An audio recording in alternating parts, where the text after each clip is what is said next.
Glorify तो करके आपको आप ऐसे लगता पेश है कर कि रहे हैं। आप हमारे वो 28 बॉलीवुड नहीं लोग है। मारकर चले जाएंगे और यहाँ हम पलके बिछाए बैठे होंगे? और जो जो आपके डिफेंस मिनिस्टर कह चुके हैं कि वो किस तरह से टेरर फैक्ट्री चलाते हैं, वो आज दुनिया ने सुन लिया है। यूनाइटेड नेशंस में आप जितनी बार जाते हैं वहां गुहार लगाते हैं, आज उसका भी जवाब आ गया है। लेकिन गौरव आर्या को आपने माना कि वो समझाएंगे जंग कैसे होती है। तो गौरव आर्या जी, आज समझा ही दीजिए कि यहां धमकियां दे कौन रहा है और जंग होती कैसे है। थैंक यू नाविका, अपनी प्रोग्राम में बुलाने के लिए। दो चीजें हैं कि ये दो लोग हैं, एक तो आपने ख्वाजा आसिफ की धमकी सुनाई और दूसरी आपने सुनाई मौलाना फजलुर रहमान की। अच्छा, ख्वाजा आसिफ कुछ साल पहले यही पाकिस्तानी फौज को उल्टी सीधी बातें बोल रहे थे असेंबली में खड़े होके कि लोगों ने सरेंडर कर दिया, पूरी कौम को बर्बाद कर दिया। मैं नहीं बोल रहा, मैं नहीं बोल रहा, ख्वाजा आसिफ के वर्ड्स हैं। आज वो शख्स डिफेंस मिनिस्टर है पाकिस्तान का। दूसरा है मौलाना डीजल। मौलाना डीजल का नाम मौलाना डीजल कैसे पड़ा? ये पूछिए, साहब बैठे हैं सामने कि उनको डीजल क्यों कहते हैं पाकिस्तान में। इन्होंने जब बेनजीर भुट्टो प्राइम मिनिस्टर थी, इन्होंने बहुत बड़ा डीजल की डिस्ट्रीब्यूटरशिप लिया अक्रॉस पाकिस्तान, बहुत धांधली करी। तो ये लोग जिनके खुद दामन, देखिए जिनके खुद दामन में दाग है ना, वो लोग धमकियां दे रहे हैं, ऐसा कर देंगे वैसा कर देंगे। ठीक है, हम लोग मीडिया में डिस्कस करते हैं, बट आई वांटेड टू से नाविका, मैं ये कहना चाहता हूं ना कि कौन धमकी दे रहा है पाकिस्तान से? रेलवे का मिनिस्टर जिसकी ट्रेन टाइम पे नहीं आती, डिफेंस मिनिस्टर जिसका काम है फीते काटना, डिफेंस मिनिस्टर। आप पूछ लीजिए कोई पाकिस्तानी पैनलिस्ट से कि डिफेंस मिनिस्टर की पाकिस्तान में क्या वक्त है, मैं इन अगर प्रूफ कर दे, मैं आपकी शो पे माफी मांगूंगा हाथ जोड़ के। Defence minister is nobody in Pakistan, उसकी कोई वैल्यू नहीं है डिफेंस मिनिस्टर की। तीसरी बात मैं आपको ये कहना चाहता हूं कि ये जो बात कर रहे हैं, देखिए बिल्कुल बात सही है जो इन्होंने बात बोली कि टेलीविजन स्टूडियोज पे नहीं होती और हम लोग वॉर मॉन्गरिंग कर रहे हैं। लेकिन फिर मैं पूछूंगा, और सारे इनसे नहीं, सारे पाकिस्तानी दोस्तों से, कि भाई पाकिस्तान की आर्मी है, उसका मोटो क्या है? पाकिस्तान की फौज का मोटो है ईमान तकवा जिहाद फी सबिलिल्लाह। जिहाद किसके खिलाफ? काफिर के खिलाफ, राइट? तो उनके लिए जिहाद ठीक है, लेकिन हम अगर टेलीविजन स्टूडियो में नाविका कुमार ये बोलते हैं कि हम पाकिस्तान से इस तरीके से प्रतिशोध होगा या बदला होगा, तो फिर Navika Kumar obviously is not a professional journalist, वो गलती कर रही है, उनको नहीं बोलना चाहिए। पाकिस्तान गर्दन काट दे 4-5 लोगों की, 15-20 लोगों की, कोई दिक्कत नहीं, घर की बात है, right? But if we respond even in the television studio, we are somehow wrong. Pakistan से जो लोग ये सब बातें बोल रहे हैं नाविका, आप उनकी प्रोफाइल चेक करें। क्या आसिम मुनीर ने एक धमकी दी? एक धमकी, सिर्फ ये बोला कि हाँ हमें पता है कि हम अपने वतन की रखवाली कैसे करेंगे। इसके अलावा क्या आसिम मुनीर ने ये बोला कि मैं न्यूक्लियर मार दूंगा? कुछ नहीं बोला किसी जनरल ने, ना किसी एडमिरल ने, ना किसी एयर मार्शल ने। एक कमेंट बता दीजिए आप। नहीं, सब के सब, ये कोई रेल मिनिस्टर, कोई खाद्य मंत्री, कोई पानी का मंत्री, कोई बिजली का मंत्री, ये सब धमकियां दे रहे हैं न्यूक्लियर की। और आज की तारीख में मैं बताता हूं क्यों। आखिरी आई जस्ट टेक 30 सेकेंड्स, मैं आपको यह बताता हूं कि पाकिस्तान क्यों बैकफुट में है। पाकिस्तान बैकफुट में इसलिए भी है कि ठीक है, इंडियन आर्म फोर्सेस बहुत ज्यादा हैं और ज्यादा पैसा है, ज्यादा हथियार हैं, तादाद में बढ़ी है, ये सब ठीक है। लेकिन ऐसा नहीं है कि हर समय जो तादाद में बड़ा रहता है वही भारी पड़ता है, ऐसी बात नहीं है। इशू ये है कि पाकिस्तान में लीडरशिप नहीं है। शहबाज शरीफ को किसी ने इलेक्ट नहीं करा और उसको अपॉइंट करने वाला आर्मी चीफ है, और जो लोगों का फेवरेट है वो जेल में है। ठीक है जी?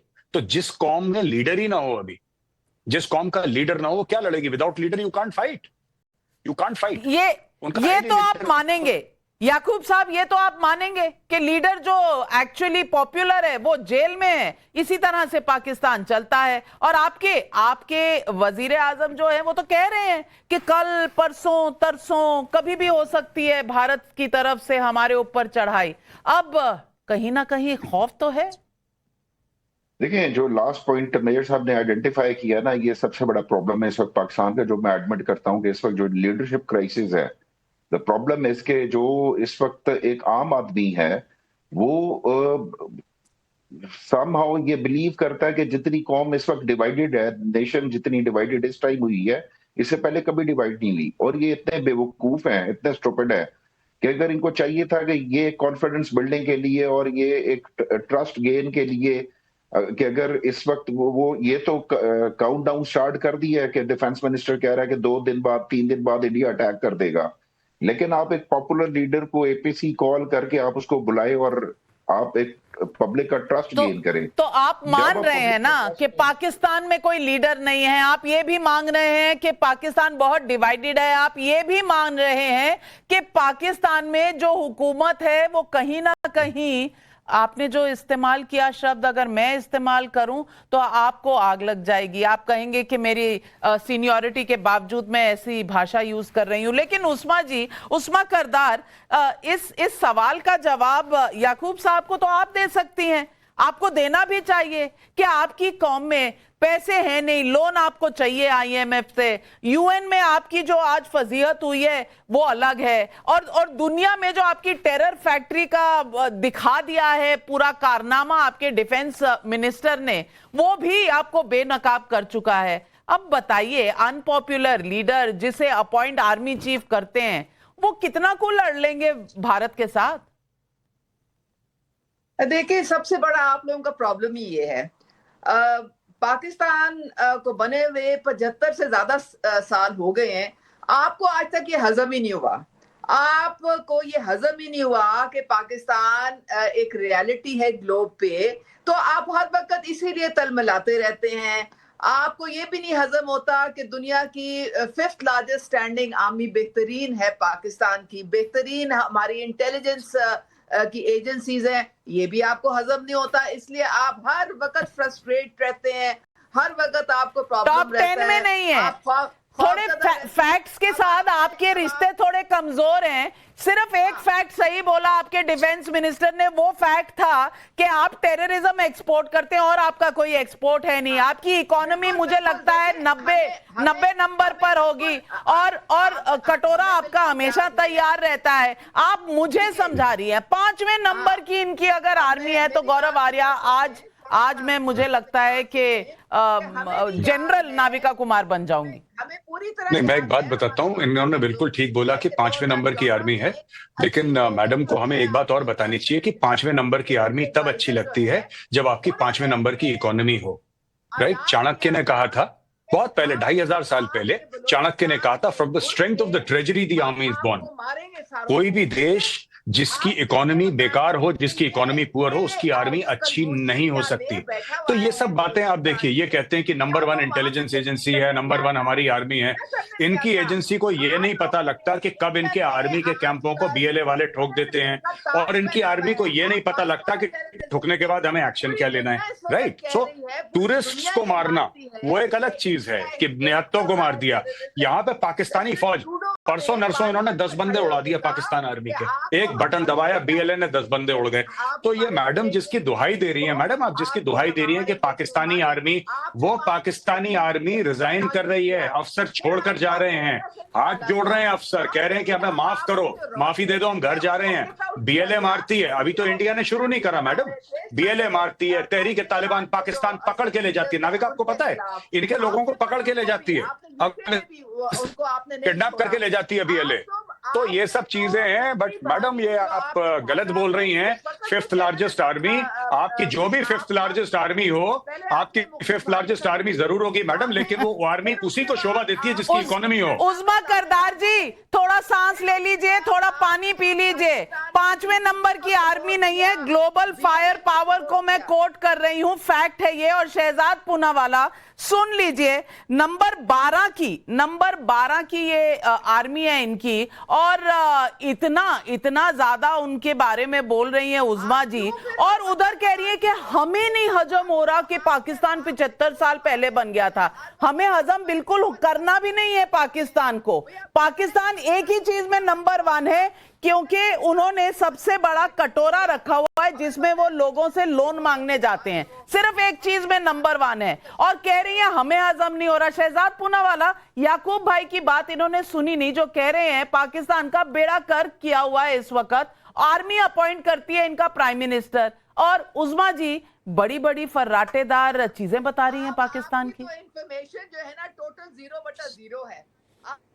मैडम आपकी तरह देखिए, अगर उस्मा जी की इजाजत हो तो कुछ बात हम भी रख दें। जी शहजाद जी। एको आ रहा है, इस एको को करेक्ट कर दे। देखिए, अभी यहाँ पे बात हो रही थी कि पाकिस्तान के लीडर गड़बड़ है। एक्चुअली पाकिस्तान में लीडर नहीं, पाकिस्तान में डीलर है। और इन्होंने डीलिंग की है दीन, धमकी और धोखेबाजी की। केवल दीन, धमकी और धोखेबाजी की इन्होंने डीलिंग की है। अब ये जो यहां पर धमकी की बात कर रहे हैं, आए दिन इनके लोग धमकी देते हैं, हमारे पास न्यूक्लियर बॉम्ब है, हमारे पास 100 ग्राम का है, हमारे पास 200 ग्राम का है। ये पूरा देश धमकी पर जीता है, धोखेबाजी करता है, अपने ही एलाइज के साथ आतंकवादियों को पनाह देता है और फिर किस प्रकार से डिनायल में रहता है। अभी मैडम ने कहा पाकिस्तान की रियलिटी को हमने एक्सेप्ट नहीं किया। पाकिस्तान की रियलिटी का एक अच्छा सा बॉल बनाकर बांग्लादेश ने आपको वो बॉल दे दिया हाथ में, खेलते रहो। और बांग्लादेश के बाद बलूचिस्तान ने भी आपकी रियलिटी का दूसरा बॉल बनाया है और वो भी आपके हाथ में दे दिया है। जहां तक उज़्मा जी है, उज़्मा जी आपको पता है अभी हम लोग रफाल खरीद रहे हैं, एक्स्ट्रा रफाल खरीद रहे हैं। जितना पैसा हम रफाल में खर्च कर रहे हैं ना, उतना इनका पूरा बजट है। हमारा डिफेंस का बजट इनके डिफेंस के बजट से 9 गुना ज्यादा है। और आपको एक और फैक्ट बता देता हूं, आपके दर्शकों को आनंद आएगा। पाकिस्तान की कुल इकोनॉमी है कुछ 35 लाख करोड़। हमारी LIC कंपनी ना, इंश्योरेंस बेचने वाली करने वाली कंपनी, उसका मार्केट एसेट है 50 लाख करोड़। महाराष्ट्र का खुद का इकोनॉमी का साइज है लगभग 55 लाख करोड़। और भारत का तो इकोनॉमी का साइज छोड़ ही दीजिए, आपकी कल्पना के बाहर है। पर कल्पना के बाहर एक्शन भी होने वाला है। इसीलिए जनरल मुनीर कहां हैं, इसीलिए शहबाज शरीफ अस्पताल में हैं, इसीलिए पाकिस्तान के जो एक के बाद एक रेजिग्नेशन हो रहे हैं आर्म फोर्सेस में, इसीलिए आज ऑफिसर से लेकर सोल्जर्स कह रहे हमें नहीं लड़ना है। तो ये जो इकोनॉमिक घेराबंदी, जो डिप्लोमेटिक घेराबंदी और जो जलबंदी हो रही है पाकिस्तान की, अब इसी की वजह से ये पाकिस्तान की स्थिति इस प्रकार के डर के माहौल में तब्दील हुई। बिल्कुल सही कह रहे हैं मुकीम अहमद साहब। मुकीम अहमद साहब, सवाल इस बात का नहीं है कि कौन कितनी शेखी मार रहा है। यहां शेखी, war is not an issue जिसपे कोई शेखियां मारे। लेकिन आप मुझे बताइए, the worst kept secret of Pakistan जो था कि वो आतंक एक्सपोर्ट करता है, वो तो कबूलनामा आपके डिफेंस मिनिस्टर ने दे दिया। अब वो सारी दुनिया ने सुन लिया। उसके बाद चीन के ऊपर कितनी आपकी डिपेंडेंस है अपनी डिफेंस सिक्योरिटी के लिए, वो दुनिया जानती है। मुनीर साहब कहां हैं, ये पूरी पाकिस्तान लालटेन लेकर ढूंढ रही है। शहबाज शरीफ अस्पताल में है, शहजाद जी बता रहे हैं। मुझे ये बता दीजिए कि अगर पाकिस्तान कह रहा है कि कोई एडवेंचरिज्म नहीं होना चाहिए, तो पाकिस्तान ये टेररिज्म का एक्सपोर्ट कब बंद करेगा? क्योंकि डॉसियर खेलने का समय तो चला गया। और अब जब खबर लेने का समय आया है तो पाकिस्तान घबराया हुआ क्यों है? देखिए, अब ये आपका एक परसेप्शन है कि पाकिस्तान घबराया हुआ है, लेकिन आपकी घबराहट मुझे समझ नहीं आती कि ये एक और फॉल्स फ्लैग ऑपरेशन आप करने जा रहे हैं। आपके जानिब से जो कुछ एलिगेशन लगाए गए हैं उसका अब ये सुनिएगा आराम से प्लीज, और माइक बंद न कीजिएगा जैसे उस्मा कारदार का किया। ये गुजारिश ये है कि कोई प्रूफ अभी तक सामने नहीं आया। 6वां या 7वां दिन है उस घटना के बाद। आपने 100 एम्बेसडर्स को इनवाइट किया था दिल्ली में, उसमें कोई प्रूफ उनको पेश नहीं किया गया। न्यूयॉर्क टाइम्स की रिपोर्ट है कि पाकिस्तान के ऊपर ये ब्लेम डाला जा रहा है। दूसरा, रॉबिन राफेल जो अभी जजाद भाई अभी आपकी बारी है मेरे बाद। रॉबिन राफेल जो साबिक नायब वजीर खारजा हैं अमेरिका की, उन्होंने कहा, वैसे न्यूयॉर्क टाइम्स को अमेरिका के फॉरेन डिपार्टमेंट ने करेक्ट कर दिया है। आपने नोट ना किया हो तो आपको भिजवा दूं वो फैक्ट शीट, क्योंकि फैक्ट शायद आप लोग देखते नहीं है। मैं जिस न्यूयॉर्क टाइम्स का आप हवाला दे रहे हैं ना, मैं हवाला दे रहा हूं, ठीक है, हाँ, उसको अमेरिका फैक्ट चेक कर चुका है। देखिए, मुझे वक्त देते हैं, फिर आप बाद में दुरुस्ती कर लीजिएगा। मेरी बात तो मुकम्मल होने दें, आप इजाजत दें ना मुझे जब बुला लिया तो। बोले जी। और फिर जो रॉबिन राफेल हैं साबिक वाइस फॉरेन मिनिस्टर, उन्होंने कहा कि जी घटना के 5 मिनट के बाद ही पाकिस्तान पे इल्जाम लगाना और दोषी ठहराना दुरुस्त नहीं है। आपके यहाँ से सुब्रमण्यम स्वामी जी क्या कह रहे हैं, वो इस्तीफा मांग रहे हैं नरेंद्र मोदी जी का। आपके कर्नाटका के वजीर आला सदर अहमद स्वामी राव साहब वो फरमा रहे हैं कि जनाब ये सारा ड्रामा है। आपके यहां से ये आवाजें उठ रही हैं कि ये बिहार का इलेक्शन जीतने के लिए फॉल्स फ्लैग ऑपरेशन किया जा रहा है। आप जिनका नाम ले रहे हैं, नाम तो सही ले लीजिए, लेकिन उनका भारत के पॉलिटिक्स में और डिसीजन मेकिंग में कितना रोल है ये भी आप तय कर लीजिए। अब यूं तो बोलने वाले आपके ट्विटर पर, आपके अखबारों में क्या क्या लिख रहे हैं मैं आपको क्या बताऊं, आप बेहतर जानते हैं। लेकिन गौरव आर्या ये कहते हैं हम नहीं घबराए हुए, भारत घबराया हुआ है, और भारत ने 5 मिनट में बता दिया। भारत को बताना ही था ना, हम तो जानते हैं इनके नक्शे कदम किस तरह के हैं, ये तो हम जानते ही हैं। नहीं, बिल्कुल। पहले तो मैं उस्मा जी को बोलना चाहता हूं कि उस्मा जी, आप में क्या ऑफ का बटन नहीं है मैडम? क्या आपको नहीं पता कि आपका फेडेड ऑन है? आप लगातार 15-20 मिनट से बोल रही हैं। मैडम रुक जाइए मैम, वो आपको, ma'am please allow me to come. Ma'am देखिए, मैंने तो आपके बीच में नहीं बोला मैम, मैं आपके बीच में बिल्कुल नहीं बोला। मेरी आपसे रिक्वेस्ट है, आप मुझे बोलने दें please, it's my humble request ma'am. देखिए, ऐसा है, दो चीजें हैं यहाँ, ठीक है ना? आप कुछ भी बोलें, फॉल्स फ्लैग ऑपरेशन, या हर समय, अब वो साहब जो थे वो टाई पहने हुए हैं, पाकिस्तान के पैनलिस्ट, मैं माफी चाहता हूं, मैं उनका नाम नहीं जानता, वो कह रहे हैं कि साहब ये जो पूरा मामला है ना, एक साबिक किसी अमेरिकन ऑफिशियल ने ये बोला है कि 5 मिनट, वो इसीलिए साबिक है क्योंकि वो बकवास करती थी। Now she does not have a job, she is gone, retired. और ये रैंडम किसी गोरे को पकड़ना और ये सोचना कि क्योंकि गोरे ने बोला है तो ये सुपीरियर स्टेटमेंट है। अरे उसका औहदा क्या है, किस कुर्सी पे बैठी है? साबिक है ना, तो साबिक को take it with a pinch of salt. साबिक तो कुछ भी बोलते हैं, इट डजंट मैटर, है ना? उसको पूरा पाकिस्तानी मीडिया प्ले कर रहा है। दूसरी चीज मैं आपको बताता हूं कि द वे वी थिंक, ये आप कहते हैं कि 5-10 मिनट के अंदर प्रूफ कैसे मिल गया? पूरा का पूरा इस्लामिक जिहाद कश्मीर में पाकिस्तान ने शुरू कर रखा है, ठीक है? और अगर आप मेरी बात समझें तो मैं ये कहना चाहता हूं कि भारत प्रूफ ढूंढ ही क्यों रहा है इस चीज में?